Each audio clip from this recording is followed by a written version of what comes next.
Hello and welcome to ET Garage. I'm Eugene Tordo, and today's video is going to be just a follow-up on rattle canning the underside of my hood on my C4 Corvette. So that's what today's video is going to be about. Like I was saying, today's video is going to be a follow-up video on me spray painting the underside of my hood with a rattle can. If you didn't see that video, I will leave a link up here somewhere during this video. And what I used was VHT High Temperature Plastic paint. And the reason I use the plastic paint is because basically the underside of the hood is plastic. Even though it's fiberglass, it's sheet molded composite plastic, and they mold it, basically mold the fiberglass over pre-molded plastic, basically. The way I understand it. If anyone knows the exact process and they want to share it in the comment section, go ahead. But the good thing with plastic paint, it's designed to adhere to plastic. In the comment section, I had one person comment that someone spray bombed the underside, or painted the underside of their hood on an '84 Corvette that he bought, and it was all peeling off. I don't see that happening on this. It doesn't. I can tell by the way that basically it adhered to it.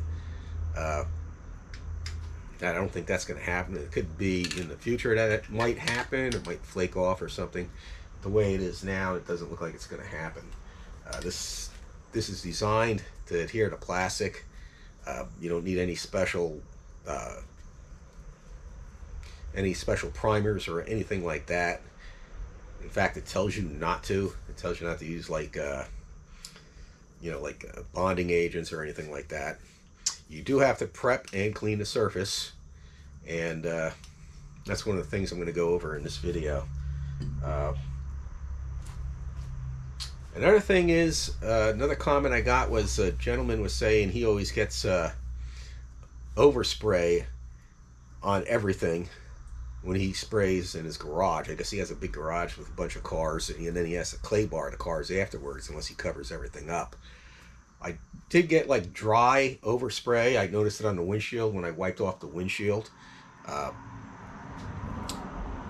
That just wiped right off, and then I did go ahead and wash the car. Like I can sit here, rub my fingers on here, nothing black or anything. There's no overspray on it. Things I should have done differently, though, I definitely should have done like the gentleman said, covered the car completely. And the same with the hood. The hood I just masked around the edges, and that was it. I should have really masked the whole hood off. And the reason for that is when I used Simple Clean to clean it, I just sprayed it and hosed it. And some of it ran over the other side, and it left streaks. Like almost like when you get water spotting, but in streaks. And the only way I was to get those streaks out was to buff it with the DA polisher, and I had to do it twice to get it off. Yeah, so I had to do that twice to do that. If I would have masked it and then covered it in plastic and then washed it and cleaned it and prepped the surface that way, I probably would have been better off, and I wouldn't have had to go through that process of using the polisher, orbital polisher on there. Another problem I had was streaking. You can't really see it, and I had this at a car show out in the sun, and you couldn't really see it, but that's because of the way the sun was. It's September. I think if it was later, like the middle of summer where the sun's right overhead, or the car was facing the other way where the sun was facing this way, you would have seen it. In fact, it's really faint. I was going to move the light around and show it, but it seems as the more the paint cured, like it's been over a week now, the less you see that tiger striping. Also, I didn't paint these wheel wells. I did just wipe them down with some tire shine. I may paint them in the future, but like I said in the last video, I ran out of paint. And I'm not sure how this is going to work, because this surface right here is actually the spray-on bed liner, and so this should adhere to it well. The problem is, like you can see right here, That's just from driving the roads around here. So every time you go to a car show, if you're real fussy about that thing, you're going to have to wipe them off anyway. And all that stuff. Like this here, I spray painted with this paint. And this is, this section here is the spray-on bed liner. Just this section right here.